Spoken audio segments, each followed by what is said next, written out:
Estamos gravando.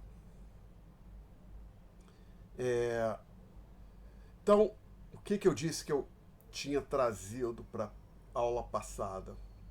Desculpe, que eu tinha identificado, separado, relacionado a coisas que eu tinha falado na aula passada, que aqui é um material que eu achei na internet, que é mais fácil de mostrar aqui mostrar hoje que é a aula remota.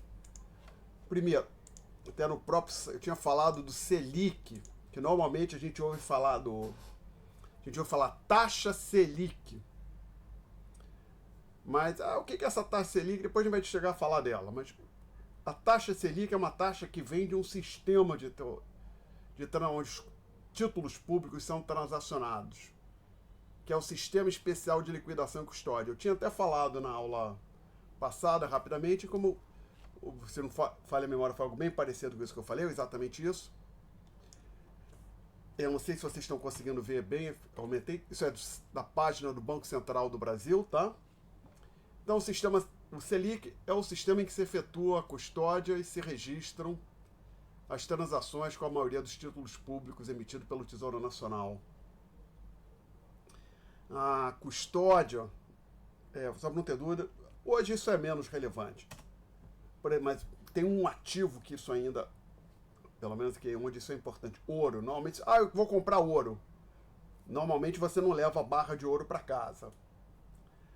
O pouco, eu nunca investi em ouro. Pelo que eu sei, se você pegar a barra de ouro e levar para casa, ela perde valor, porque no momento que ela sai da custódia, ou seja, do controle de um grupo de organizações, instituições autorizadas, cadastradas para guardar o ouro, abre-se a possibilidade quando a pessoa trouxer de volta a barra de ouro, essa barra de ouro seja falsa, tenha o falsificado, sofrido alguma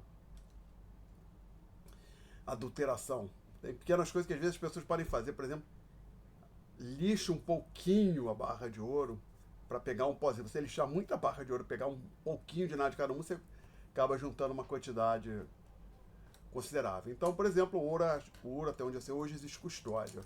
No passado aqui, quando os títulos públicos ou ações ficavam em papel, às vezes esses papéis ficavam armazenados em algum lugar, ficavam em custódia, você era o proprietário do ativo, mas deixava com alguma instituição que tinha a custódia do ativo. Hoje em dia isso é mais fácil, que essencialmente ele não tem existência física, né? Mas então esse nome, o Selic, já existe há muito tempo nesse sistema. Então, basicamente é isso.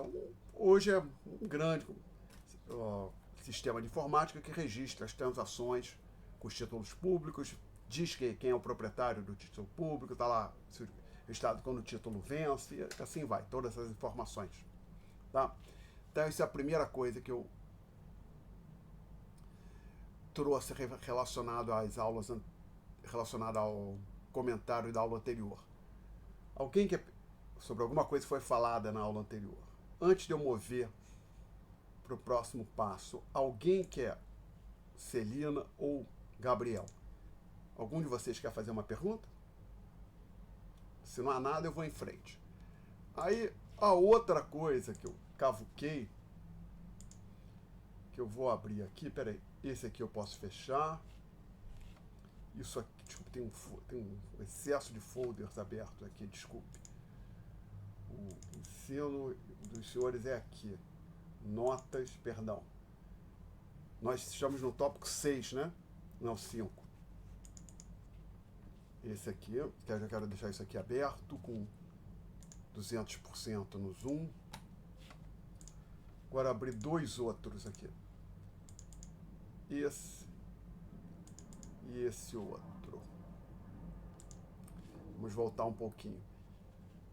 Vamos lembrar das coisas que eu falei. Quero vir para cá. Em algum momento, na última aula, eu falei que o M0, ou seja, aquilo que nós chamamos de base monetária, é um passivo do Banco Central. Tá? Perdão. vai ser esse que eu vou querer. Deixa eu apagar aí. Eu quero dar um Ctrl Z aqui. Isso. Quero agora dar um print screen, capturar isso aqui, jogar isso aqui para o quadro. Abrir o software que funciona como quadro.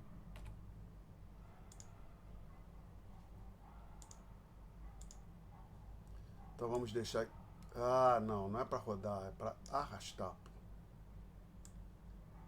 Assim. Ok. Então eu tinha falado, a base monetária, esse M0, ele é um passivo do Banco Central. E lembrando, o que é um passivo? Eu falei, senhores, que existe um instrumento contábil, que possivelmente é o mais, se não o mais, eu acho que é o mais importante, né? Possivelmente, se não, bom, não sei, mas é um dos demonstrativos contábeis fundamentais. Chamado balanço patrimonial, onde você lista do lado esquerdo chamado ativo, do lado direito você lista o chamado passivo. Aqui estão os bens e direitos, por exemplo, contas a receber, dinheiro espécie, imóveis, ouro que uma entidade seja proprietária de. E aqui você lista as dívidas, e tem um outro pedaço chamado patrimônio líquido, que é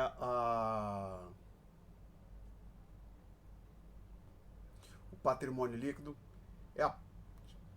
é a contribuição dos criadores da entidade. Por exemplo, for uma sociedade anônima, essencialmente pode interpretar como uma contribuição dos acionistas para os recursos que a empresa possui. Então, inclusive, lembra aqui a utilização dos recursos, e aqui do lado direito a chamada origem dos recursos. Então eu falei que o M0 é um passivo do Banco Central. Isso quer dizer que o M0, que é a base monetária, é uma fonte de recurso, ou seja, o Banco Central, consequentemente o governo, pode usar a base monetária para se financiar. Vamos ver agora então o balanço patrimonial do Banco Central.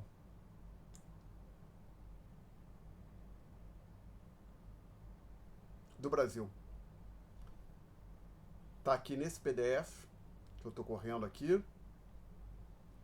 Tentar abrir. É aqui.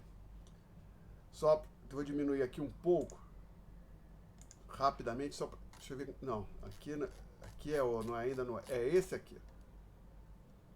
Não, também não é isso. Tem vários, né? O balanço patrimonial não só. Aqui, apareceu o balanço patrimonial, vou ter que diminuir mais um pouco, desculpe. Então, só, vocês verem, aqui do lado esquerdo, ativo. Lado direito, passivo e patrimônio líquido, tá? Então, daqui para baixo dessa linha vermelha está o tal do patrimônio líquido. Bom, eu botei pequenininho só para caber tudo nessa página. Eu acho que com 100%, talvez ainda 100% entraria, mas acho que isso é muito pequeno para vocês verem, né? Vamos botar 200%. Vocês conseguem ver? Tá. Então agora aqui vamos olhar o tal do ativo do Banco Central. Então, os bens e direitos do banco. Então, lembra, isso é do Banco Central do Brasil. É o balanço de fim de ano, que ele faz mais de uma vez ao ano, tá? Tem aqui 31, do final de 2022, e o padrão, né? Na exibição de balanço, é comum aparecer o ano e o ano anterior. 31 de 12 de 2021 aqui. Então eu tenho esse primeiro item aqui, ativos em moedas estrangeiras. Isso essencialmente são as chamadas reservas internacionais do Banco Central. Por exemplo, dólar em espécie em poder do Banco Central está listado aqui, aparece nesse item chamado caixa. Aqui são os valores, está tudo em milhões de reais, então ele tinha o equivalente a 123 milhões de reais em reservas internacionais no final de 2022. Reserva internacional não, esse tipo caixa equivalente caixa.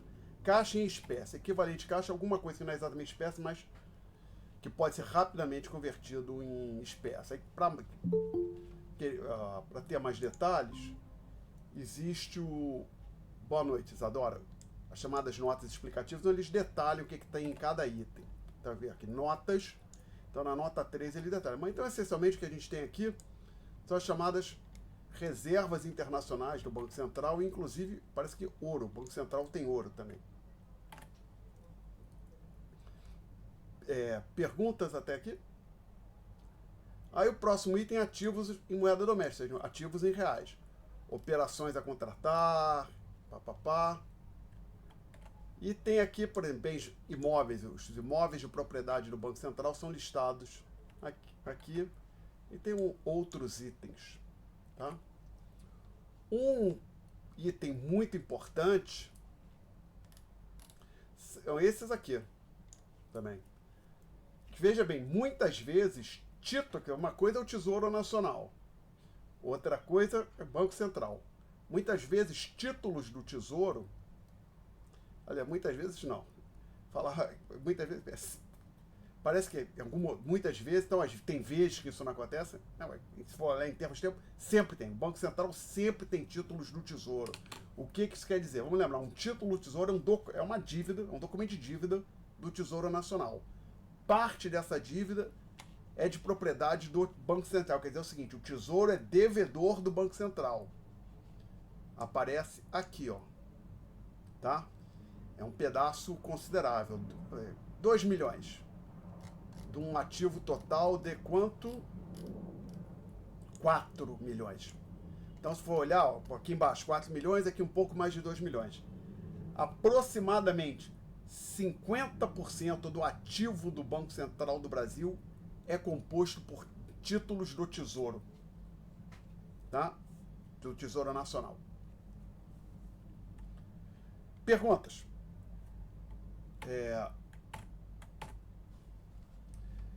Aí, um outro item. Então, isso, a gente deu uma olhada rápida no ativo.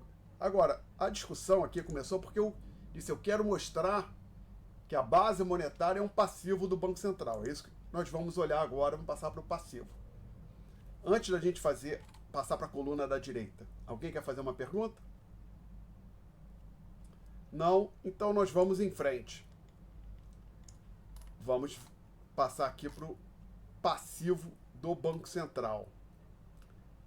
Então, o primeiro item, passivo em moedas estrangeiras. São dívidas que o Banco Central tem denominadas em dólar, euro e outras moedas, tá? Que ele vai ter que pagar em algum momento. Elas estão listadas aqui. Podemos até comparar. A dívida de 263 mil e as reservas internacionais são bem maiores. Então a dívida do Banco Central em moeda estrangeira é bem menor do que as suas reservas internacionais. Aí a gente desce mais um pouco, tem o chamado passivo em moeda local. Então são as dívidas, obrigações que o Banco Central tem em reais, na moeda brasileira. Este pedacinho aqui, para este senhor aqui, vai ter um papel para gente. Agora olha o que ele lista aqui. Meio circulante, que ele discute na nota 18. Tá? E já vou avisar os senhores, a gente vai lá na tal nota 18. Esse meio circulante é aquilo que em sala nós chamamos de PME, papel moeda emitido. Vamos dar uma olhada lá embaixo, na nota 18.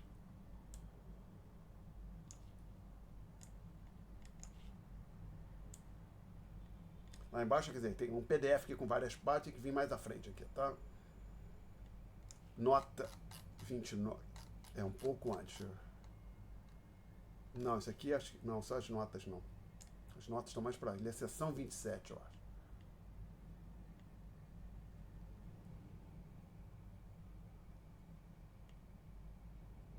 Não, era aqui. Deixa eu ter uma maneira talvez mais simples. Base monetária. Vamos ver se quanto tempo demora para eu achar assim. Tá aqui. Não, mais à frente.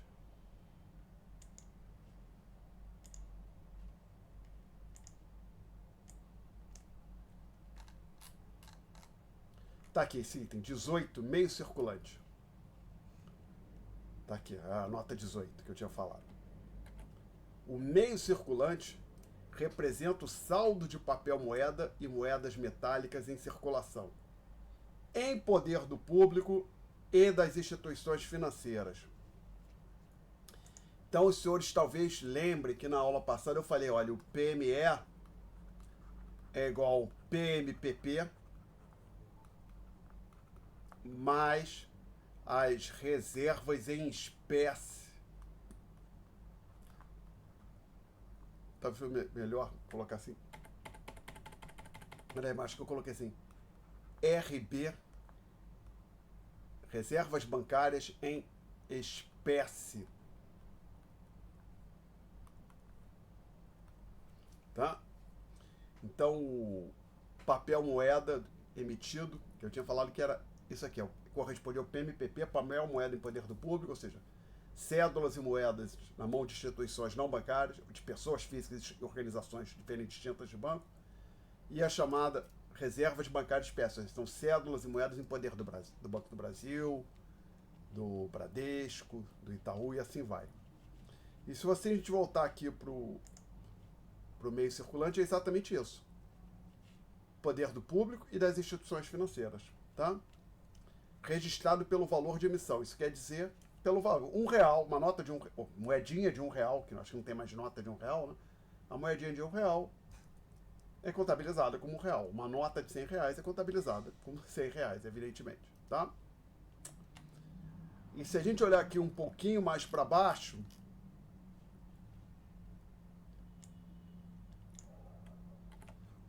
tem esse comentário aqui. O meio circulante, juntamente com os recolhimentos compulsórios sobre os depósitos à vista. Isso é um tipo de reserva bancária, esse recolhimento compulsório sobre os recursos à vista. A gente vai falar deles mais à frente.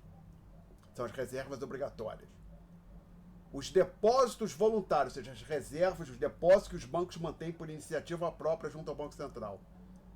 E os recursos vinculados à conta PI. Essa conta PI quer dizer o seguinte: aí é um saldo que os bancos mantêm para fazer a transação de um com o outro, com o próprio Banco Central. A ideia ou seja, também são reservas bancárias. Integra o conceito econômico de base monetária, tá?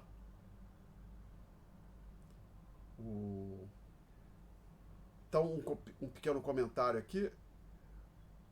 O meio circulante, juntamente com os recolhimentos compulsórios sobre recursos à vista, os depósitos voluntários e os recursos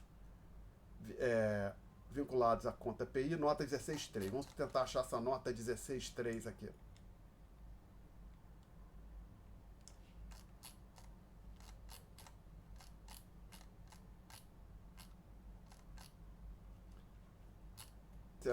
É um pouco antes. Nota 16, pera. Não, 15, aí entra 16. São os depósitos de instituições financeiras em moeda local. Ou seja, depósitos que os bancos têm junto ao Banco Central. Recursos do Banco do Brasil, do Bradesco, que foram depositados no Banco Central.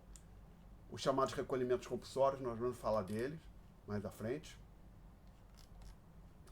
Depósitos voluntários que os bancos mantêm junto ao Banco Central, também vamos falar desses depósitos.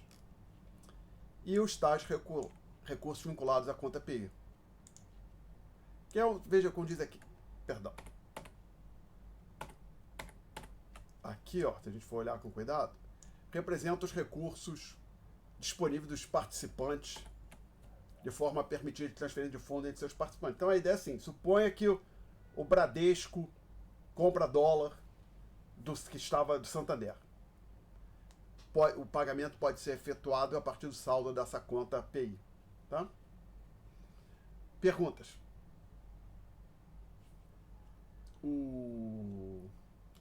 Pelo que eu estou entendendo, é como se essa... Possivelmente já existia antes, mas como se a conta PI fosse o PIX pro interbancário, de um banco para o outro, e talvez envolvendo também o Banco Central. Recursos que saem instantaneamente de um lado para o outro. Então, lembrando que, voltando aqui, um pouco mais para cima, voltando aqui para o passivo do Banco Central, que na verdade você tem os seguintes dois índices, o meio circulante mais esses depósitos de instituições financeiras. Isso aqui, depósito de instituição financeira, é o que nós tínhamos chamado de reservas bancárias junto ao Banco Central, que eu usei a sigla RB BC. Ou seja, que eu lembro, vocês devem estar lembrados que eu falei que as reservas bancárias totais eram de dois tipos. Reserva bancária em espécie, seria aquela que está ali em cima, abreviei só a palavra espécie, mas as reservas bancárias junto ao Banco Central, tá? Então, lembrando que é exato, olhando para essa linha aqui, você vê que a base monetária ela pode ser expressa assim: papel moeda emitido mais as reservas dos bancos no Banco Central, o RBBC. E os dois itens aparecem, só que separado. Aqui aparece o papel moeda emitido, isso aqui, e as reservas bancárias junto ao Banco Central, nesse item. Então são itens do passivo do Banco Central, conforme eu tinha falado. Alguma pergunta, senhores? Eu desconfio que não, ninguém falou nada, eu vou assumir que não há perguntas, vamos em frente.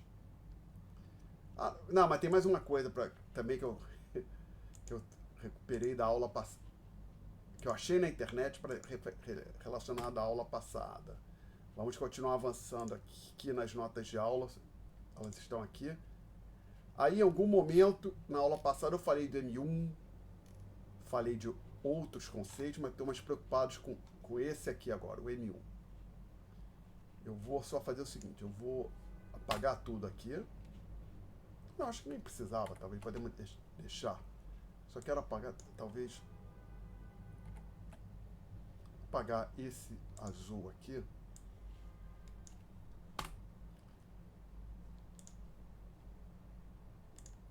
E o que eu vou fazer agora é dar um outro print screen.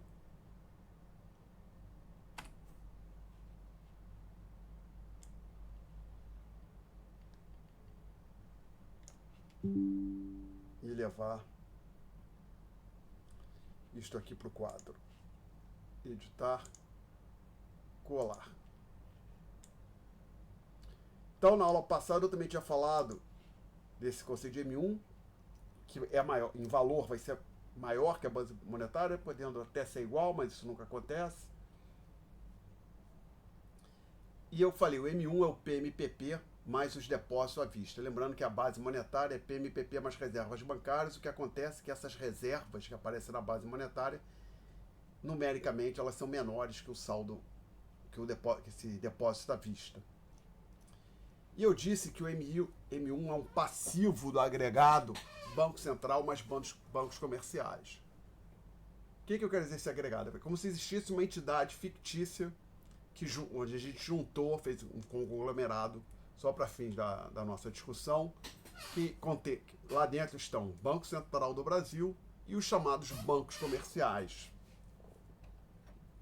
Bom, esse pedaço aqui do M1, isso conforme a gente discutiu agora há pouco, é um passivo do Banco Central. Esse outro aqui é um passivo dos bancos. Ah, mas tem certeza? Tem. Vamos dar uma olhadinha aqui. Eu peguei o balanço patrimonial do Bradesco. Agora esse aqui ficou peguei no site do Bradesco. O outro do Banco Central peguei no site do Banco Central. Eles apresentaram de uma forma um pouco diferente, que eles colocaram, se a gente for olhar aqui, ó, balanço patrimonial, Bradesco, começa em ativo, vai detalhando várias coisas no ativo. Várias coisas detalhadas aqui no ativo. E aí começa passivo. Então, ao invés de botar esquerda, direita, botou ativo em 2 páginas, passivo nas 2 páginas seguintes. Mas a lógica é a mesma. E vejam, senhores, o que aparece aqui. Os chamados depósitos à vista. Na verdade, se for olhar, tem um item chamado, que ele começa, se for olhar com cuidado, ele avança uma letra, um espaço para a direita. Total do passivo, vem um pouquinho para a direita, uma letra para a direita, chama o passivo circulante, tá? Que é o chamado de curto prazo. Aí depósito, os depósitos, aí tudo isso aqui está mais um pouquinho à direita, são os vários tipos de depósitos, ou seja, depósito à vista, depósito de poupança, esses outros são subitens desse pedaço aqui, depósitos. Então, os depósitos à vista, que eu mencionei, aqui, estão lá listados no passivo do Bradesco. Assim como os depósitos à vista que o Banco do Brasil recebeu estão listados no balanço, no passivo do Banco do Brasil, vale a mesma coisa para o Santander e qualquer outra instituição financeira. Outros depósitos também aparecem aqui, depósito de poupança, interfinanceiros, depósitos a prazo, mas o ponto que eu tinha falado é que os depósitos à vista são passivos dos diversos bancos que existem na economia. Tá? Alguma pergunta até aqui, gente? Não? Então nós vamos avançar mais um pouco. Vamos, de certa forma, começar a aula de hoje propriamente dito. Isso aqui a gente tinha discutido também. A gente começou a falar da Reserva Federal, que é o Banco Central dos Estados Unidos. Tínhamos falado dessa função de emprestador de última instância, que é algo importante que o Banco Central faz. Tá? Aí chegamos a falar de alguns bancos centrais, lembrando que nem sempre a terminologia é clara, que então alguém pode pensar, se eu posso ter uma conta corrente no banco, tenho a minha conta no Banco do Brasil, o inglês pode ter uma conta no Banco da Inglaterra. Não. O Banco da Inglaterra é o Banco Central do Reino Unido. O Banco do Japão, mesma coisa, o Banco Central do Japão. Então a terminologia às vezes não é clara, vai variar. Saber o que é o Banco Central de um país, tem que fazer uma pesquisa. No Banco Central Europeu, que é o Banco Central que cuida do euro, que é a moeda comum de vários países, então o nome ficou claro, é Banco Central, né? Tem o Banco Central do Brasil, como a gente já falou. Alguma pergunta até aqui? Não, então vamos falar da Reserva Federal.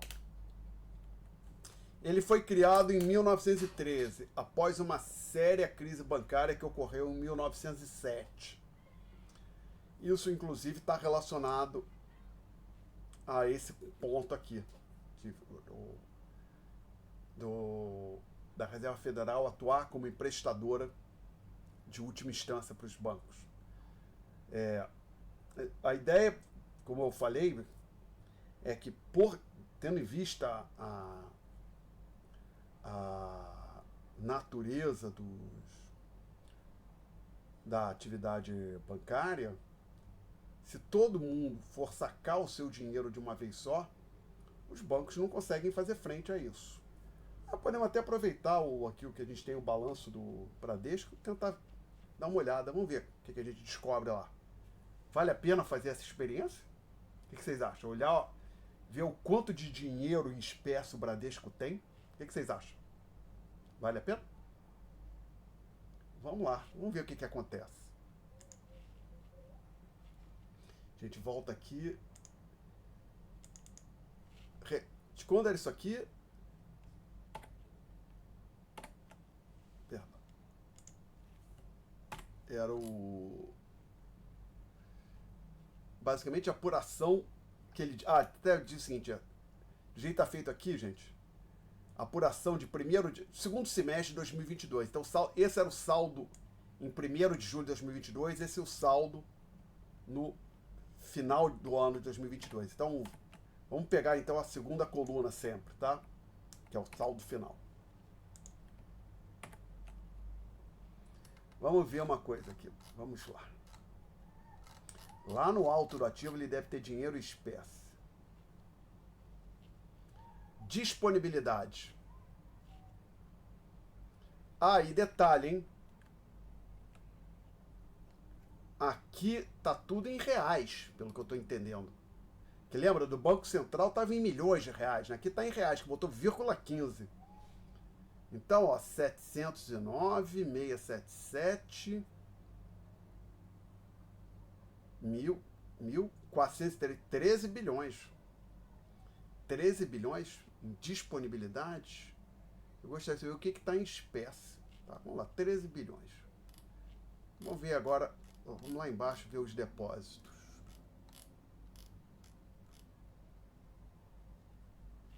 Depósito à vista somente, tá? 522, isso aqui é 1.000, aqui milhões, 52 bilhões.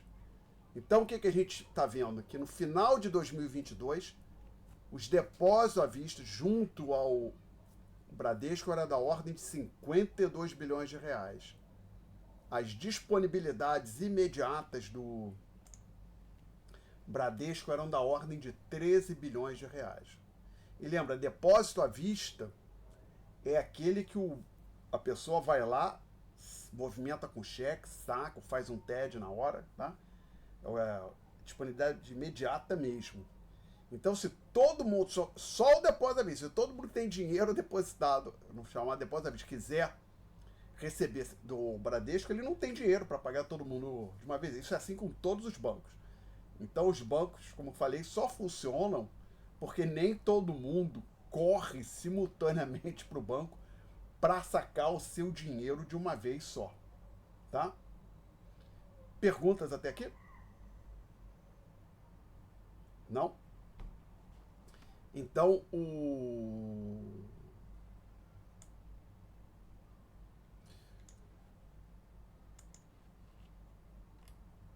e aí que vai entrar essa questão aqui do emprestador de última instância.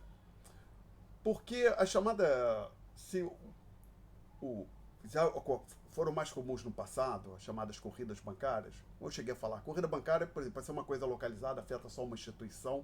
Se não for uma instituição grande, normalmente isso não é um problema sério. Mas se uma corrida bancária afeta uma grande instituição, isso pode se espalhar e se criar um problema sério. Por quê? Porque como a gente chegou a falar em sala na última vez, toda economia moderna tem um sistema bancário.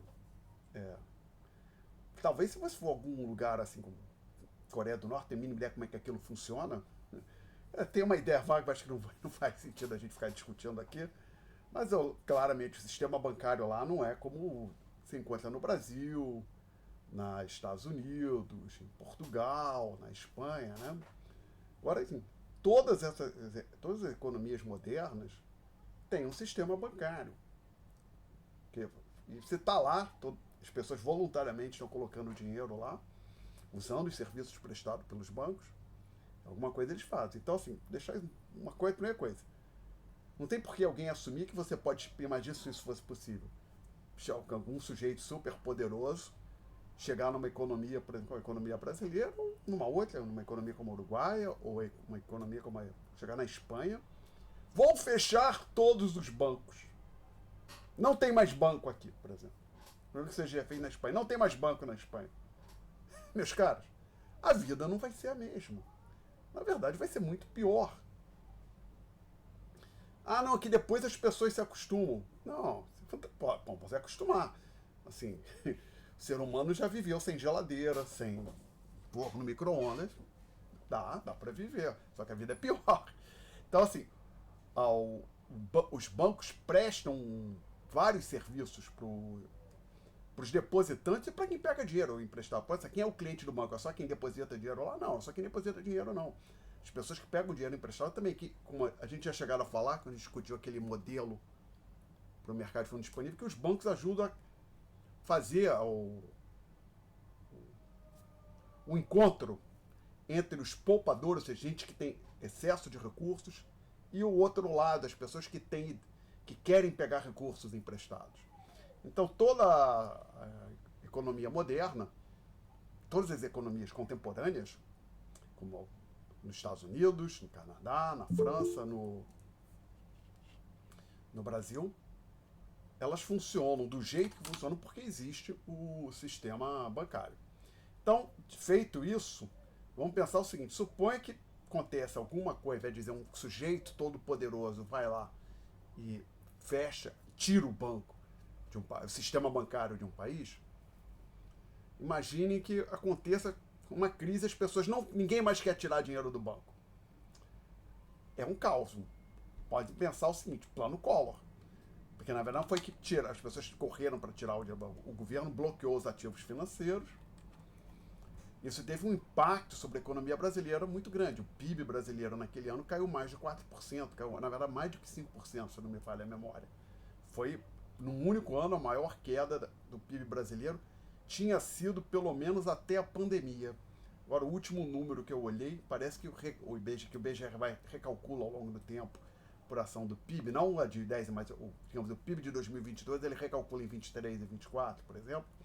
Parece que a queda em 2020, no primeiro ano da pandemia, que foi 2021, né? Não foi tão grande como a do Plano Collor, mas a primeira vez que eu olhei tinha sido maior, tá? Então, gente, se o sistema bancário parar de funcionar, você tem impactos, o que o pessoal chama na economia real. Real quer dizer o seguinte, mas existe a economia, a parte financeira, seria os bancos, e a parte onde só se move dinheiro. Então, se for pensar, quando você vai num banco, você não sai de lá com uma sacola de compra, você sai com um cartãozinho no bolso, por exemplo. Nem isso, né? Você recebe em casa, você vai lá, abre uma conta, né? E enquanto que você vai ao supermercado, você sai com uma sacolinha de compras, né? Mas então, assim, alguma coisa que inviabilize o funcionamento do sistema financeiro vai ter um impacto no fluxo de mercadorias e serviços da sociedade. Bom, então essa função de prestador de última instância é importante que ela impede que uma crise temporária, uma situação que chamam de falta de liquidez. Até eu cheguei a dar um exemplo na última aula, que se eu chegar no final da aula, na aula presencial, eu digo, puxa vida, perdi minha carteira e não estou achando meu celular, meu Deus do céu, não tem nem como ir para casa. Aí um aluno, toma aqui, Alexandre, R$10, pega uma condução e você me paga na próxima aula. O ponto central dessa situação, onde o aluno se dispôs a me emprestar aqueles R$10, é porque o aluno acredita que eu não estou quebrado financeiramente, que eu tive um problema de uma indisponibilidade de recursos, apesar do que o que eu tenho na minha residência, ou na minha conta bancária, excede muito aqueles R$10 que eu precisei numa situação emergencial. Então você pode imaginar, que, inclusive, existem linhas de crédito do Banco Central para os bancos, que pode imaginar o seguinte, um dia um banco sólido, por exemplo, ele emprestou muito dinheiro e descobre que está precisando de recursos. Mas é uma coisa transitória, de uma semana. Ele pode pegar dinheiro emprestado com os outros bancos e, se não conseguir, pode pedir dinheiro emprestado ao Banco Central, tá? Então, essa função de emprestador de última instância é importante, que impede que, se não existindo esse emprestador de última instância, toda vez que um banco tiver um problema que ele não consegue resolver com os outros bancos, está arriscado ele ter que, por exemplo, decretar feriado, dizer que está fechando, que não vai honrar o dinheiro com os depositantes, aí é terrível, porque na hora que, imagina, tem um problema com o banco, aí eles estão fechando as portas na quinta e na sexta, não que o problema tivesse detectado hoje, na quarta-feira, o banco, quinta e sexta estou fechado, o que acontece na segunda-feira? Todo mundo que tem dinheiro naquele banco corre lá para sacar, né? Não vai dizer todo mundo, mas muita gente. E a situação tem um potencial de escalar e ficar mais séria. Então a ideia, se for pensar, é que o banco, essa função de prestador na última instância, não é para o Banco Central necessariamente salvar instituições que têm problemas estruturais de natureza mais duradoura. É para prestar socorro a instituições que têm problema de liquidez. Mas no caso dos empréstimos da chamada redesconto, que a gente vai falar, é um empréstimo caro, ou seja, a taxa de juros é elevada. Os bancos não gostam muito de pegar esse dinheiro. Aí, desculpe, Gabriel, eu esqueci de falar. Agora umas pessoas tinham falado boa noite no chat, desculpe, boa noite para todos. E, Gabriel, eu perdi a pergunta, você se incomoda em repeti-la aqui no microfone?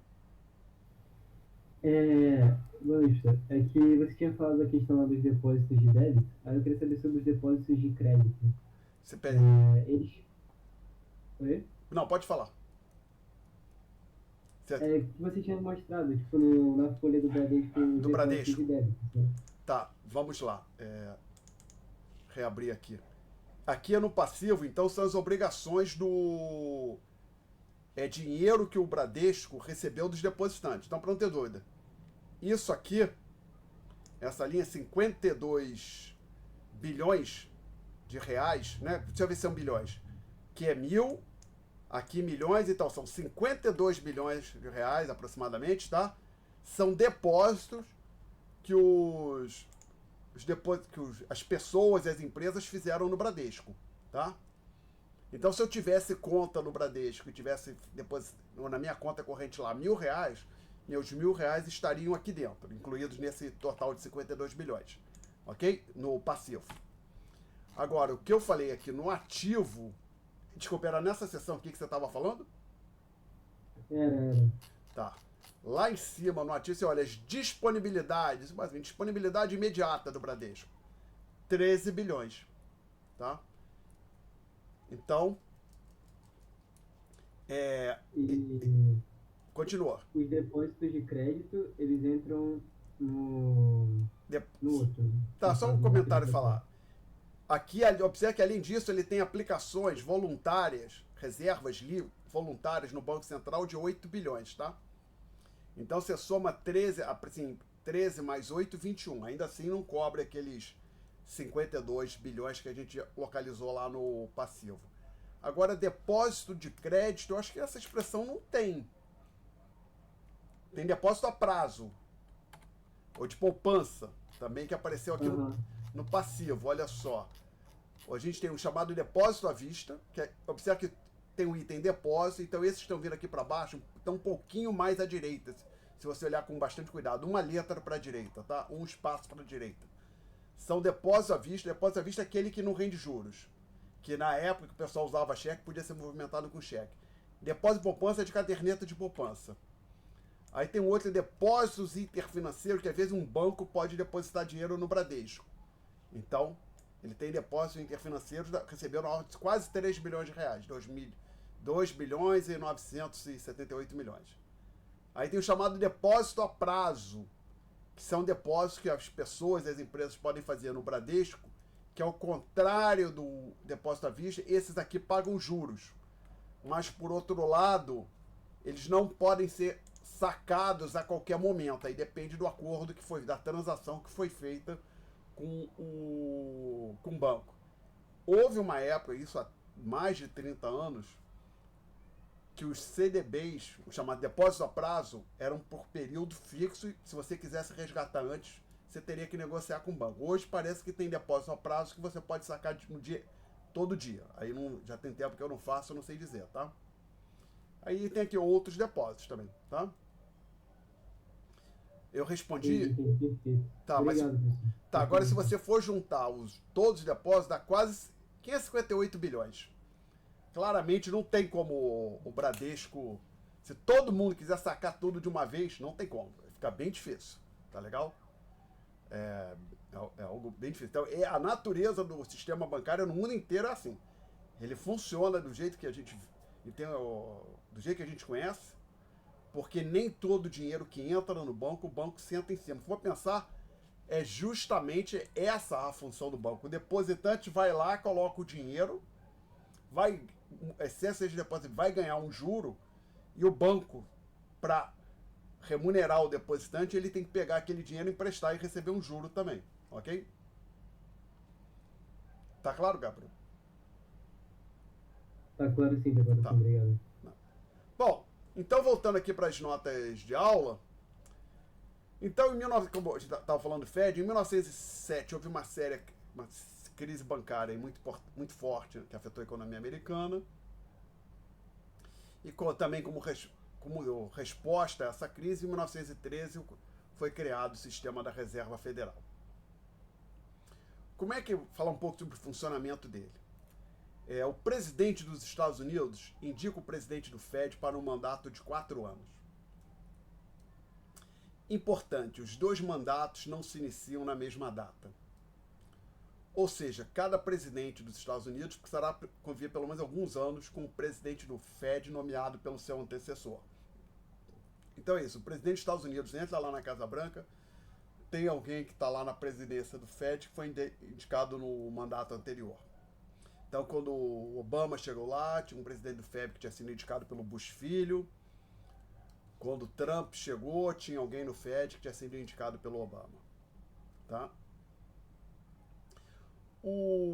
A Reserva Federal é administrada pelo seu Conselho de Governadores. Seria melhor dizer Conselho de Administração, mas o nome em inglês é Board of Governors, que foi traduzido como Conselho de Governadores. E quem está lá nesse conselho? Estão lá o presidente do Fed, há 6 membros também, indicados pelo presidente dos Estados Unidos, para mandatos de 14 anos. Então veja, o presidente do Fed, mandato de 4 anos. Já os outros membros do Board of Governors são mandatos de 14 anos. Tá? Como se fosse o Conselho de Administração da Reserva Federal. Perguntas até aqui? Então vamos lá. Lá nos Estados Unidos, a Reserva Federal foi desenhada de forma que não acontece do presidente da República entrar, isso aqui é o meu brinquedo agora, sai todo mundo, estou colocando só a minha patota aqui. Não funciona assim. Tá?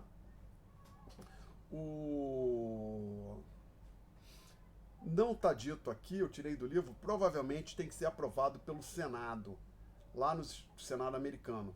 Lá nos Estados Unidos, até o que chamam os secretários, que seria o equivalente do ministro aqui, não estou falando ministro do STF, dos juízes do STF, não, falando secretário de Estado, secretário de Defesa, que seria o ministro da Defesa, né? Ministro de Estado, o chamado Secretaria de Estado lá nos Estados Unidos, pelo que eu entendo, ela combina, aqui seria o Ministério da Casa Civil com as relações exteriores. O Foreign Affairs, relações com o resto, questões diplomáticas, tudo na batuta do secretário de Estado. Esse pessoal, ele também tem que ser aprovado pelo Senado americano. Então eu imagino que o pessoal do Fed também tem que aprovar os integrantes tem que ser aprovados pelo Senado. Existe a Comissão Federal do Mercado Aberto, Federal Open Market Committee. Eu acho que seria melhor dizer comitê, mas traduziram como, aqui no livro foi traduzido como comissão. A sigla em inglês é FOMC. É composta pelos governadores, ou seja, todo mundo que está nesse conselho, esse Board of Governors, faz parte da Comissão Federal do Mercado Aberto. E por 5 dos 12 presidentes dos bancos regionais. O que são esses bancos regionais? É que a Reserva Federal tem uma estrutura descentralizada. Existem 12 unidades espalhadas pelos Estados Unidos. Eu lembro de algumas aqui. Minneapolis, cidade de Minneapolis tem uma, Atlanta, São Francisco, Nova York, Kansas City, que acho que Kansas City tem. Eu lembrei de 5, né? Então tem 12. Filadélfia tem uma também, Costa Leste tem várias, eu acho, tá? Então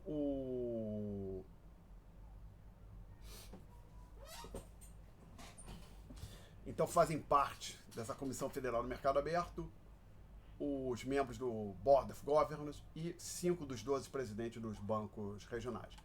E essa Comissão Federal do Mercado Aberto que está encarregada é equivalente ao Copom aqui do Brasil, de estocar a chamada política monetária do país. Mexer com a taxa de juros, tem uma taxa de juros lá que seria o equivalente da nossa taxa Selic, e tentar controlar a quantidade de moeda que existe na economia. Tá? Aí um comentário, por que esse nome, essa expressão mercado aberto? A gente vai falar em inglês open market. No chamado mercado aberto que se transacionam os títulos públicos federais, é isso. O grosso das operações do Banco Central em volume de dinheiro que ele realiza para impactar a quantidade de moeda que existe na economia, ele faz via essas operações de mercado aberto, compra e venda de títulos públicos do Tesouro, títulos do Tesouro. Então é daí que vem o nome mercado aberto. Então o que a gente traz aqui de resumo da discussão sobre o Fed, gente? Que o Fed os seus integrantes são indicados pelo presidente da República, mas o presidente da República não tem um poder absoluto de ficar tirando e colocando as pessoas toda hora. Tá? Inclusive quando ele chega lá, ele se defronta, ele entra na Casa Branca, primeiro dia na Casa Branca, quer ele goste ou não, vai ter alguém no Fed que foi indicado pelo seu antecessor. Alguma pergunta até aqui? Não? Então vamos falar do Banco Central do Brasil. Ele foi criado em 31/12/64, bem depois do Fed. Aí uma vez um aluno perguntou, professor, o que existia então antes? O caos. E antes e depois do Banco Central, o caos também. Antes de existir o Banco Central, muitas das funções do Banco Central eram exercidas, tipicamente um Banco Central, que hoje são exercidas pelo Banco Central, eram exercidas pelo Banco do Brasil. E existia também um troço chamado SUMOC, Superintendência da Moeda e do Crédito, que exercia algumas das funções do Banco Central. Mas o ponto que é importante que para a gente, para vista a história econômica do Brasil,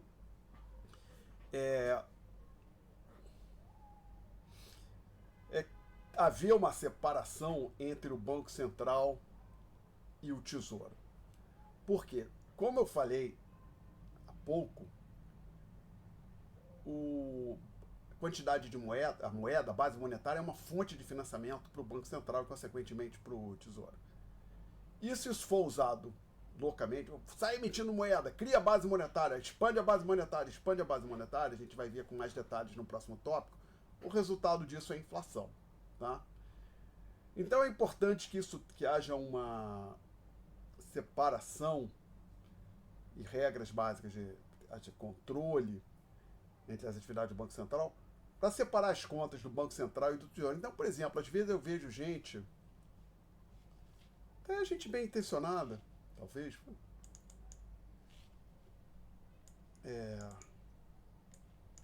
dizendo, por exemplo, aqui eu estou abrindo de novo o balanço do Banco Central.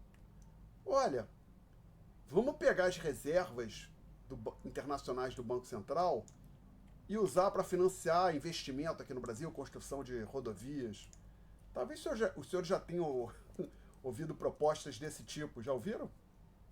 Discussão desse tipo? Alguém lembra de ter ouvido algo desse tipo? Não, né? Mas às vezes aparece gente falando, vou pegar essas reservas do Banco Central e usar. Ué, meu caro, pô, que legal, hein? Você vai então fazer uma revolução. Bom, se bem que infelizmente Atos quer fazer um comentário. Pode falar, Atos. Essa é uma dúvida, na verdade, se o Banco Central ele só seria, só serviria como um prestador de última instância ou não teria outra utilidade além disso. Porque eu até pesquisei aqui na internet, não achei uma informação muito direta sobre recolhimento dos impostos.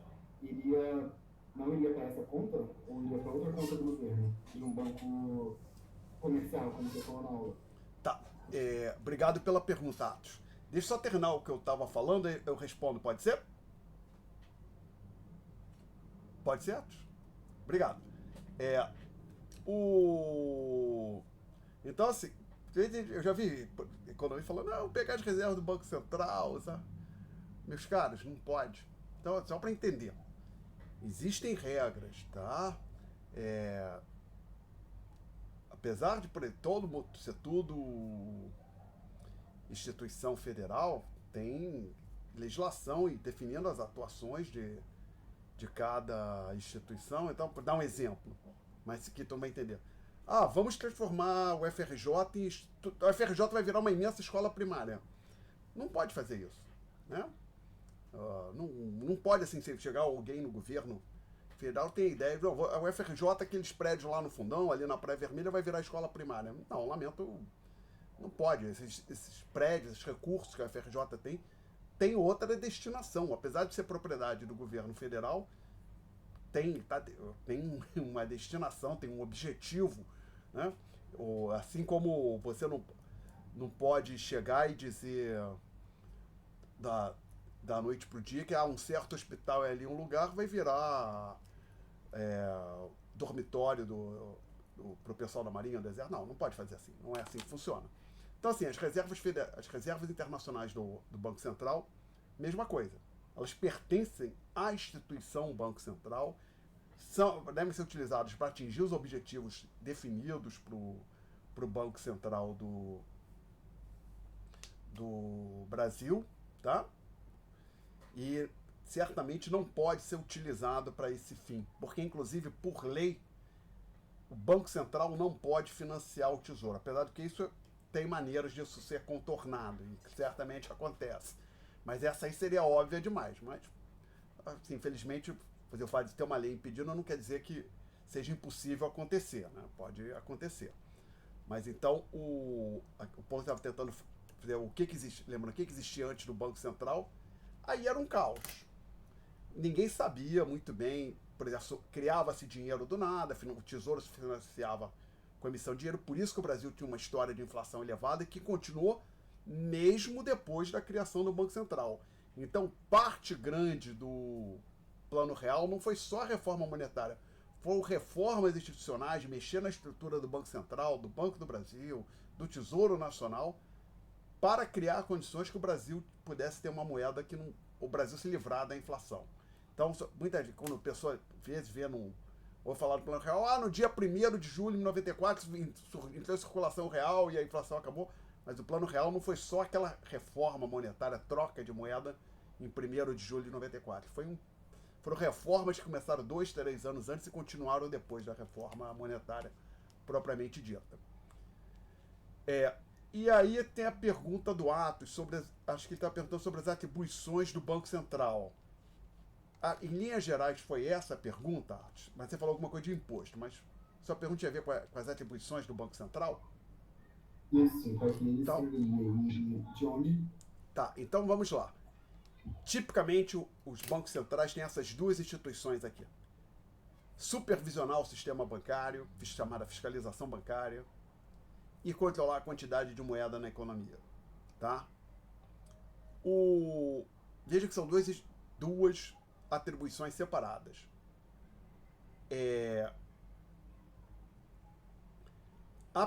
Em tese, você pode achar uma situação no qual tem uma instituição fazendo a supervisão do sistema bancário e outra controlando a quantidade de moeda. Mas, nos Estados Unidos, por exemplo, a Reserva Federal faz as duas coisas. No Brasil também, o nosso Banco Central faz as duas coisas. Agora, me ocorreu, eu falei em aula que eu não conhecia uma exceção, e com certeza eu não conheço, mas estou me perguntando, talvez, tendo visto a história dele, no Banco Central Europeu seja diferente. Por que eu estou dizendo isso? Que já existiam os bancos centrais, Portugal tinha o seu Banco Central, a Alemanha tinha o seu Banco Central, a França o seu Banco Central, fazendo a supervisão bancária quando surgiu o Banco Central Europeu. Então, não sei se nos Estados Unidos, na Europa, se não tem uma certa divisão. Por exemplo, o controle da quantidade de moeda fica com a reserva, com o Banco Central Europeu, contando com a colaboração ainda existe o Banco Central, ainda existe o Banco de Portugal, que é o Banco Central de Portugal, ainda existe o Banco Central da Alemanha, que era o Bundesbank, e talvez esse pessoal, por exemplo, o Bundesbank ainda faz a supervisão dos bancos que operam na Alemanha, eu já não tenho certeza. Mas assim, tipicamente, o Banco Central tem essas duas atribuições: supervisionar o sistema bancário, controlar a quantidade de moeda na economia, tá? E aí você tinha feito uma pergunta sobre impostos. O que acontece no Brasil, que é o caso que eu conheço melhor, os impostos, o recolhimento é feito na rede bancária. Você tem imposto de renda. A pessoa recebe tem um DARF, chamado DARF, Documento de Arrecadação Federal, acho que quer dizer a sigla DARF. Um DARF com código de barra, sem código de barra, ou tal de carnê-leão, ela paga num banco. Aí pagou no Bradesco, o Bradesco recebe aquele dinheiro, aí o Bradesco tem um prazo de, não sei, 1 dia, 2, para repassar o dinheiro para o Tesouro Nacional, tá? O que acontece é que o Tesouro Nacional também tem como se fosse uma conta corrente no Banco Central, tá? Então por exemplo, quando o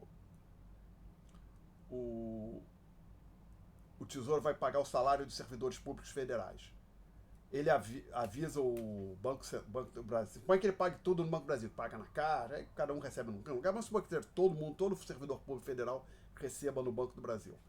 Então o Tesouro vai avisar o Banco Central ou o Banco do Brasil, mandar, por exemplo, um relatório com o nome do indivíduo, CPF, os dados bancários e o valor a depositar em cada conta. E aí, o que é que acontece? Aquele dinheiro, como sair, fisicamente não sai, mas basicamente o Banco Central reduz o saldo que o Tesouro tem junto ao Banco Central. Podemos até fazer de forma simplificada aqui no quadro. Cadê o quadro? Botar assim, no dia do pagamento, digamos que vai pagar 100 bilhões, que seja a folha de salário. Então, sei lá, um valor 100, não interessa o que. Aí tá aqui, Banco Central.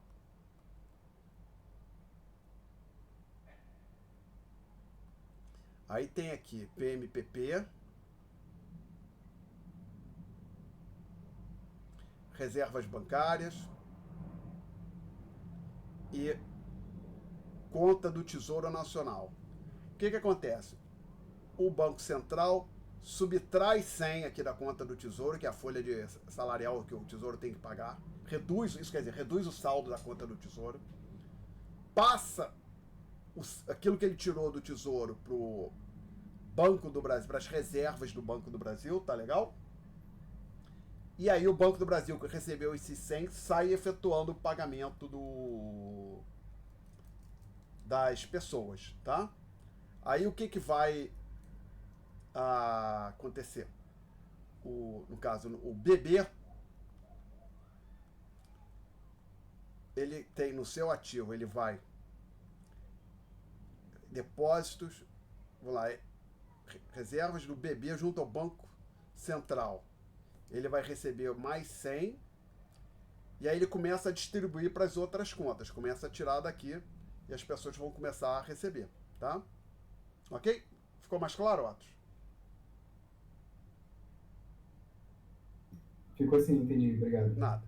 Então, eu tinha falado que existia, voltando aqui para o que a gente já falou antes, a gente demorou muito a criar o Banco Central, né? Criamos já no regime militar, no final de 64. E os seus diretores, incluindo o presidente, são indicados pelo presidente da República e precisam ser aprovados pelo Senado. De acordo com as informações que eu peguei no site do Banco Central em 7 de julho de 2021, tem até o endereço ali, o Banco Central tem 8 diretores.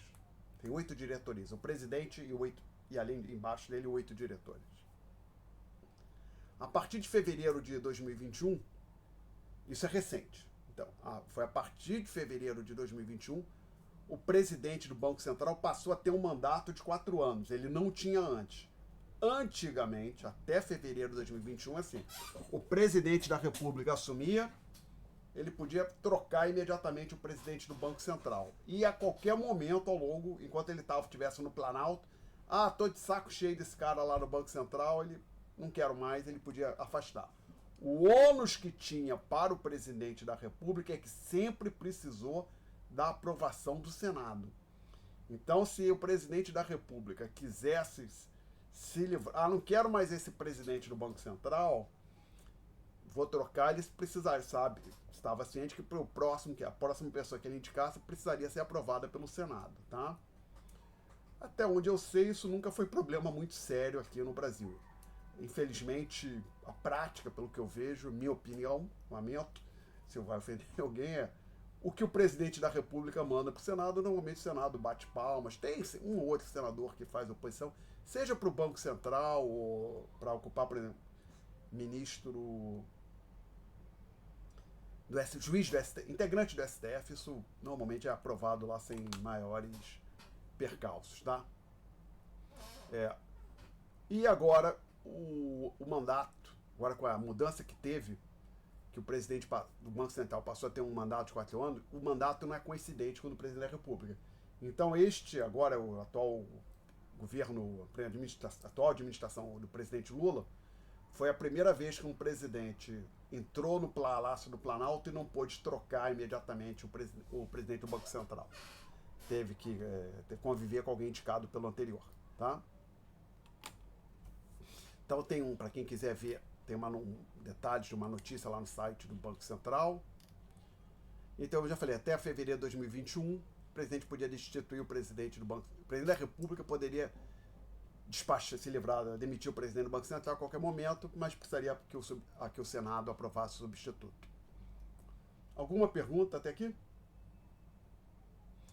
Então, lembrando, eu tinha falado, quando eu falei do Reserva Federal, dessa Comissão Federal do Mercado Aberto, baseado nela surgiu aqui no Brasil o Copom, o Comitê de Política Monetária, que acho que a cada 2 meses, periodicamente, ele se reúne e decide o que vai acontecer com a política monetária no Brasil. Foi instituído em 20 de junho de 96, foi inspirado pela Comissão Federal do Mercado Aberto, que a gente já falou, e entidades similares que a gente tem no Reino Unido e na zona do euro. Tá? Ele é composto pelo presidente e toda a diretoria do Banco Central. Alguns chefes de departamento do Banco Central também participam das reuniões, mas não têm direito a voto. A estrutura do Banco Central é assim: presidente, diretores e abaixo de diretores, os chefias de departamento.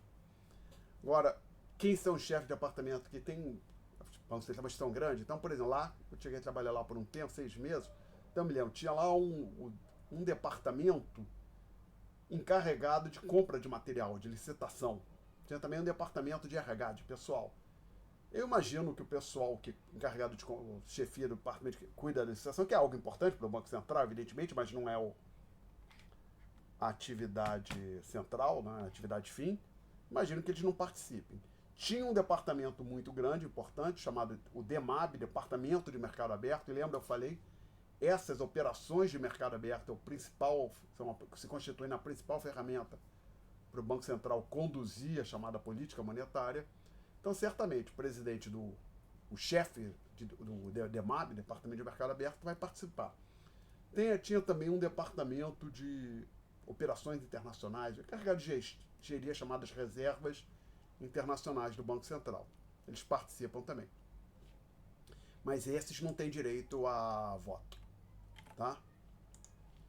Agora eu lembrei. Observe que uma coisa que deixa eu voltar aqui um minutinho.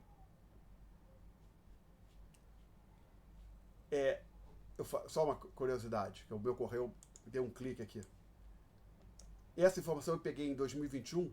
Então, o Banco Central tinha 8 diretorias, com o presidente 9. Então, são 9 pessoas para votar no Copom. Justamente os 9 que votam até hoje, que a última decisão foi 5-4. Lembrei disso. Então, possivelmente, ainda é a mesma estrutura. Tá? 8 com mais 9. Após cada reunião do Copom é divulgada uma ata, um dia, 2 depois, onde um resumo lá do que foi decidido, por que cada um se posicionou de certa maneira.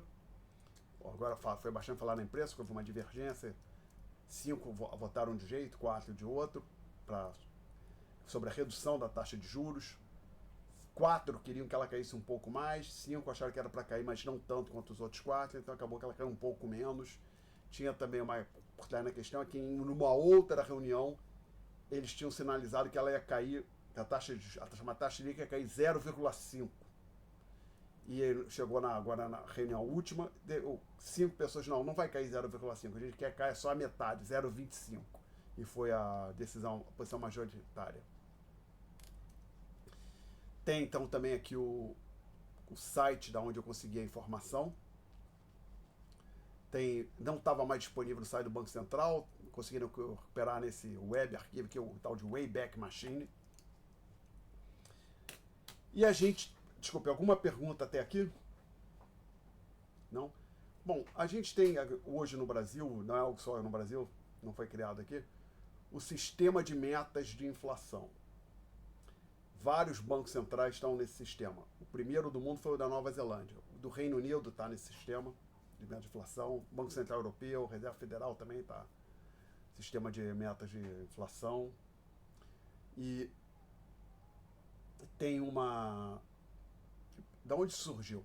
Bom, vocês certamente não lembram, que vocês não eram nem nascidos, mas eu me lembro do então presidente Itamar Franco, que era vice-presidente na chapa do Collor, era vice-presidente quando o Fernando Collor era presidente, que é o impeachment do Collor, o Itamar Franco virou presidente, né, depois foi sucedido pelo Fernando Henrique Cardoso. O Itamar Franco, ele vivia dizendo, esse Banco Central é uma caixa preta, quero abrir a caixa preta do Banco Central. O Banco Central é muito pouco transparente. E realmente os bancos centrais eram instituições pouco transparentes de forma geral. Então uma das vantagens, que basicamente, o que eles faziam? Que não existia, na época não existia sistema de inflação, eles meio que não falavam muito o que tinham, o que eles iam fazer, não era, ficava muito claro, então achavam que era assim uma instituição meio misteriosa. E esse sistema de meta de inflação teve a vantagem de aumentar a transparência. Por quê? Essencialmente, hoje em dia os bancos têm que anunciar, os bancos centrais têm um sistema de inflação, tem que anunciar, não, perdão, comentário. O sistema de meta de inflação pode vir de duas formas. O Banco Central escolhe a meta, anuncia a meta e corre atrás da meta, ou uma entidade externa escolhe a meta e manda o Banco Central implementar a meta. Tá? No Brasil é esse sistema. A meta de inflação é escolhida fora do Banco Central. Ela é definida pelo Conselho Monetário Nacional, que não é o Copom. Tá? Participam do Conselho Monetário Nacional o ministro da Fazenda, o ministro do Planejamento, o presidente do Banco Central, então a meta de inflação é definida fora do Banco Central. E o Banco Central tem que correr atrás, conduzir a política monetária de forma a chegar a atingir a tal da meta. Funciona assim, define um alvo, digamos, 3,5% e tem uma margem de tolerância, digamos, 1,5 ponto para baixo, para cima. Então tem que colocar, certo? O centro é 3,5% e a tolerância 1,5% pode chegar no máximo de 5% e o mínimo de 2%, né? Então estou falando, se for alguma coisa do tipo 3,5% no centro, com a tolerância de 1,5%, o máximo então é 5%, o mínimo 2%. Tem que colocar então a inflação entre 2% e 5%. Mas e o sistema de meta de inflação ele não é só isso. Ele obriga então que o Banco Central divulgue relatórios frequentes, comunique o que ele está fazendo. Para a inflação começar a subir, ele vai ter que se comunicar com o público, com as instituições bancárias, com a empresa. Estamos fazendo isso para trazer a inflação de volta para a meta, tá? E uma das coisas importantes que tem nisso é chamado esse questão do commitment, é um problema bastante comum entre um problema importante na área de economia que tinha impacto a questão teórica. O problema teórico é mais amplo e era um problema que existia também nessa área de política monetária. Vamos tentar dar um exemplo aqui. Suponha que tem um sujeito ou um casal que tem um filho adolescente ou já jovem e estão preocupados que o rapaz começou a fazer muita bagunça na rua, fazer umas coisas não muito legais. Aí eles viram para o filho e falam: olha só, se a polícia te pegar, a gente não vai dar lá na delegacia te tirar da prisão. Parece que... Qual o problema dos pais falarem isso pro filho? É o filho acreditar, né? Talvez o rapaz que está se comportando mal pense: não, meus pais não têm coragem. Se eu for preso, eu sei que meu pai vai correndo lá na delegacia, fazer o que for possível, pagar a fiança para eu não dormir na delegacia, uma coisa desse tipo, né? Então isso é um problema comum. Pessoa que na chamada área de teoria dos jogos, pessoa quer induzir o comportamento de outra, ou de uma empresa quer induzir o comportamento de outra empresa, faz uma promessa e a pergunta que fica, ela vai ter coragem de cumprir aquela promessa? Então, para não ficar só nesse caso de o adolescente que estava fazendo muita bagunça pode ter algum problema para parar numa delegacia. Um outro exemplo, supõe que tem duas grandes empresas aéreas num país. Aí uma delas tem um aeroporto que só empresas A e B, só a empresa A está atendendo o aeroporto numa certa região do país. Aí a empresa B resolve operar, começa a fazer planos para ir operar naquele aeroporto também. Aí o pessoal na empresa A deixa chegar, manda um recado para a empresa B: olha, se você entrar lá no aeroporto, a gente vai jogar naquele aeroporto A, a gente vai botar o preço no chão, hein? Qual é o problema disso? Primeiro, um comentário. A princípio, isso pode ser ilegal dependendo da legislação do país. Mas vamos supor que não esquecer esse problema. supõe que isso não tem nenhum problema com a justiça. O diabo é sobre o ponto de vista da empresa A, o pessoal na empresa B acreditar na promessa, né? Porque depois que a empresa B começa a operar, será que realmente começa a operar no tal aeroporto? Será que é no melhor interesse da empresa B jogar o preço no chão, que isso tem prejuízo para ela também, né? Então a questão é a credibilidade da promessa. Então, muitas vezes, o problema, essa palavra commitment, quer dizer, comprometimento, né, obrigação. É fazer uma promessa, abraçar um plano de ação e ficar amarrado àquele plano, tá? Então, um dos problemas que os bancos centrais se defrontavam é que, olha, se a inflação começar a subir, nós vamos ser durões. O diabo que chegava na hora de ser durão, será que o Banco Central realmente vai querer jogar a taxa de juros lá em cima, usar toda a ferramental que ele tem para puxar a taxa de inflação para baixo? A ideia desse sistema de meta de inflação também digamos, tirar do Banco Central a possibilidade de não honrar as suas promessas. Então, se o Banco Central diz que vai manter a taxa de inflação entre 2% e 5%, se ele não conseguir manter, vai ter um ônus, no caso, para o presidente, para a diretoria, de, por exemplo, escrever que se não respeitar a meta de inflação aqui no Brasil, tem que escrever uma carta explicando por que um ano só não é problema. Mas na legislação que criou, que a gente falou, que criou mandatos para o presidente do Banco Central, tem a possibilidade dele ser afastado por deficiência em desempenho. Então, se alguém chega no Banco Central e repetidamente a meta de inflação não é atingida, abre a porta para o Senado remover o presidente, né? E ninguém quer isso no seu currículo, né? Já foi lá para o Banco Central e foi removido por incompetência ou porque não fez o trabalho que tinha que fazer, tá? Alguma pergunta até aqui? Então, inclusive, um pequeno comentário. Até perguntar aqui para os senhores. Tem algum aluno ainda aí? Ou já foi todo mundo embora? Eu estou falando sozinho. Obrigado, Gabriel fez o dedo, o Atos falou. Obrigado. Então, gente, olha só. Possivelmente já aconteceu com vocês. Por exemplo, vocês estão me ouvindo bem? Obrigado, que deu uma mensagem aqui que minha conexão de internet tá ruim. Torcer para a gente conseguir acabar a aula. Às vezes, possivelmente os senhores já fizeram, marcou de estudar com uma pessoa, com um colega. Vamos nos reunir para estudar na biblioteca, ou na casa do colega, alguma coisa assim.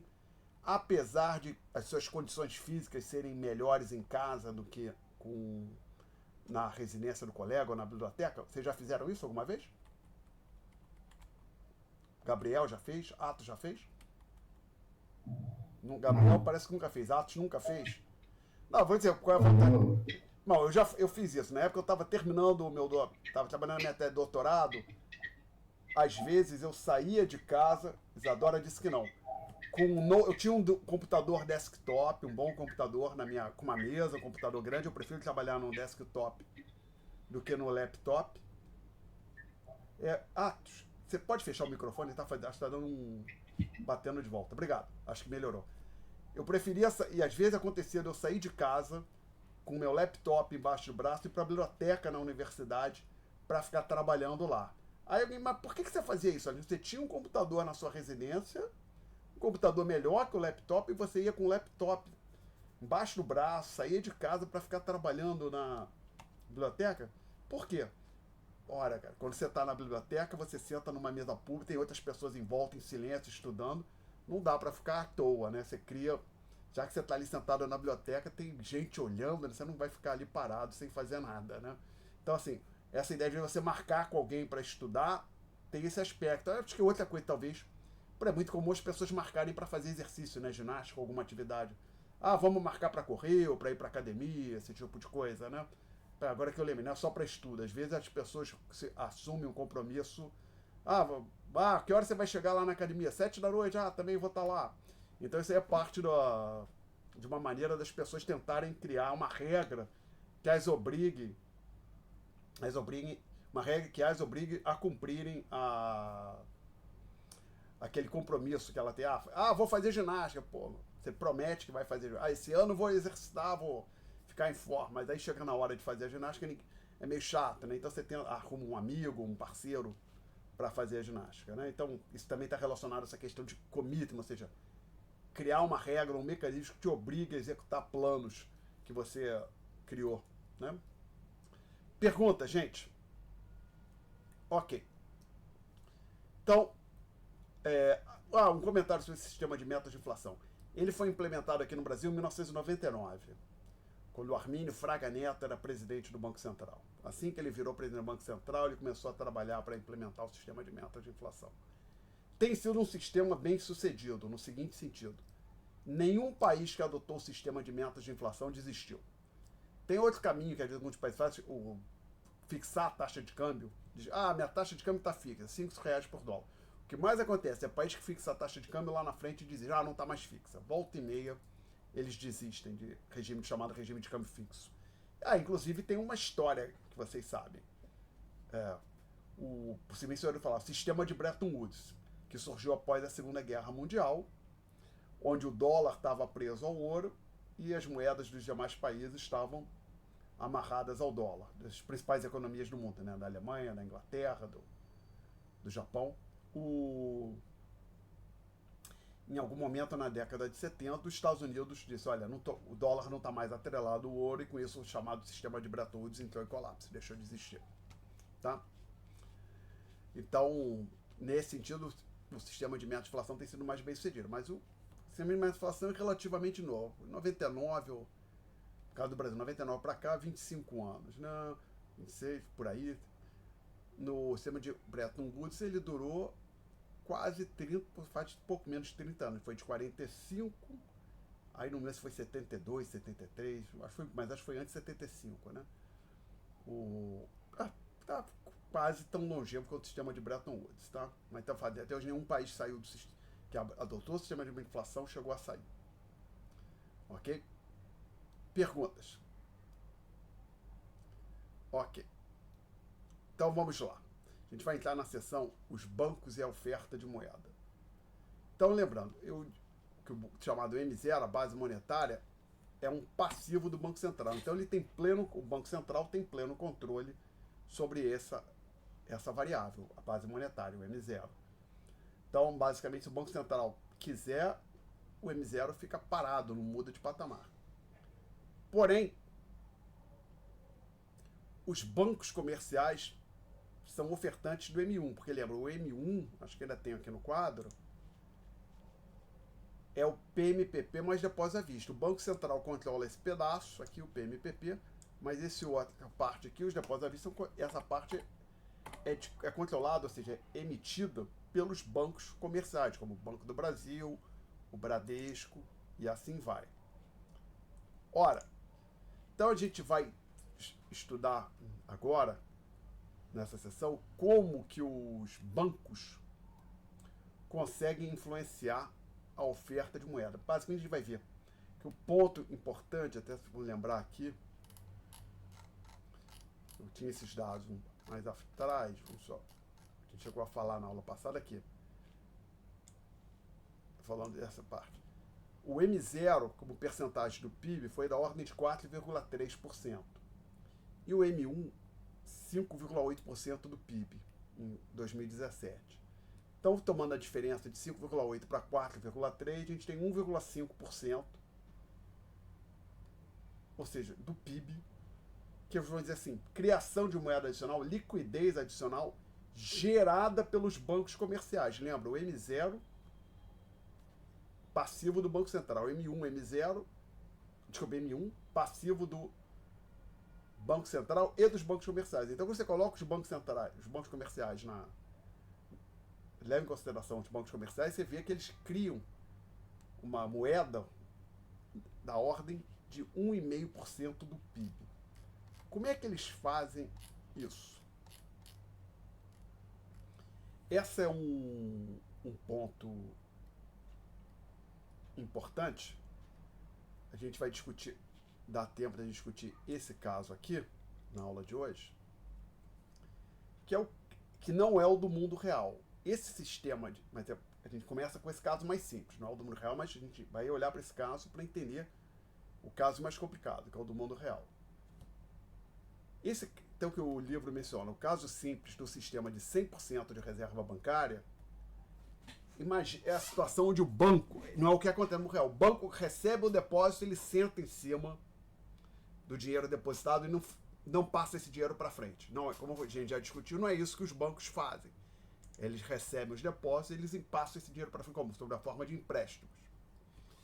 Então, vamos ver o que acontece quando não existia nenhum banco na economia, surge um banco, mas esse banco trabalha com 100% de reserva. Então, pensa, como está aqui nas notas de aula.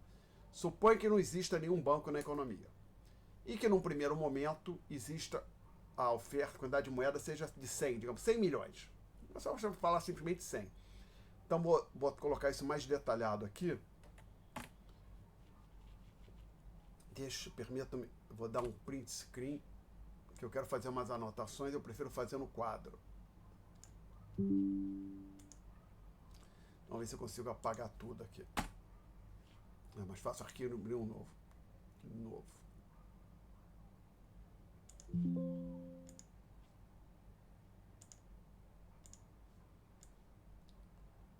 Tá.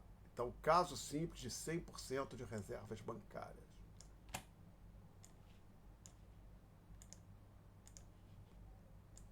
Então, a ideia é a seguinte. Não tem nenhum banco na economia. E o M0 é igual ao M1, que é igual a 100. Por quê? Então, nossa ideia é a seguinte. Existe um PMPP, que é igual o MPMPP é da ordem de 100. Como não tem nenhum banco na economia, os depósitos à vista também são iguais a 100. E as reservas bancárias... Ops! Pelo amor de Deus, Alexandre. Não existe banco na economia. Então, não tem depósito à vista. Então, o valor do saldo depósito à vista é zero. E as reservas bancárias também são nulas. E aí, vamos lembrar que o chamado M0 é igual a PMPP mais reserva bancária. E o M1 é igual a PMPP mais depósitos à vista. Então, o que está acontecendo aqui? Vamos olhar com esses números. Existem 100 milhões de reais circulando na economia. Tudo isso na forma de papel moeda e moedas metálicas. Então, o PMPP é 100. Como não há banco, depósito à vista é zero, reserva bancária é zero. Então, a gente está nessa situação aqui. Quando for avaliar o M0, é 100 mais 0, 100. E o M1 vai ser também... O M1 também é igual a 100 do PMPP, mais 0 dos depósitos à vista também é igual a 100. Então, nesse caso, nessa situação antes, quando não tinha nenhum banco, o M0 é igual ao M1. Perguntas? Até aqui? Então, imaginem, senhores, que agora, essa sociedade semana, de repente surge um banco. E as pessoas acham aquilo maravilhoso, ficam encantadas com o banco, ficam tão felizes, que elas pegam todo o PMPP que elas tinham e depositam no banco. Então, elas zeram o seu PMPP. Mas o banco mantém tudo sob a forma de reserva. Então, o que acontece? Esse banco tem depósitos da ordem de 100, só listado lá no passivo do banco, como obrigação que ele tem, o dinheiro que ele recebeu dos depositantes. E ele tem 100 em espécie, guardado lá numa gaveta, num cofre, sabe-se lá como. Vamos avaliar o M0 e o M1 novamente. Agora que as pessoas botaram o dinheiro no banco, o PMPP zerou. Mas ela, em compensação, as pessoas têm dinheiro depositado no banco cujo valor total é 100. Por sua vez, o banco guardou tudo sob a forma de reservas. 100. Aí, se a gente for avaliar o M0, o que vai ser o M0? Vai ser 0 mais 100 de reservas bancárias, então o M0 é 100. E o M1 vai ser 0 do PMPP mais 100 do depósito à vista. Então, agora, assim como no caso, na situação antes do surgimento do primeiro banco, o M0 e o M1 são iguais a 100 ambos. Porém, a chamada composição mudou. Antes, as pessoas só tinham PMPP. Agora, os indivíduos têm depósitos à vista, tá? Mas o que esse exemplo aqui ilustra, é uma regra geral, que se os bancos mantivessem todos os depósitos sob a forma de reserva, ou seja, tudo que fosse depositado no banco ficasse guardado no banco, eles não criariam ou não influenciariam a oferta de moeda. A oferta de moeda seria só aquela que foi criada pelo próprio Banco Central, as cédulas e moedas criadas emitidas pelo Banco Central. Perguntas até aqui, gente? Sobre esse exemplo? Ok. Então a gente vai passar aqui para o próximo passo. Mas esse passo não vai dar para a gente terminar aqui nos 5, 4 minutos que nós ainda temos. Eu vou deixar de fato para a próxima aula. Então eu vou parar a gravação por aqui. Estamos encerrando, estou parando a gravação.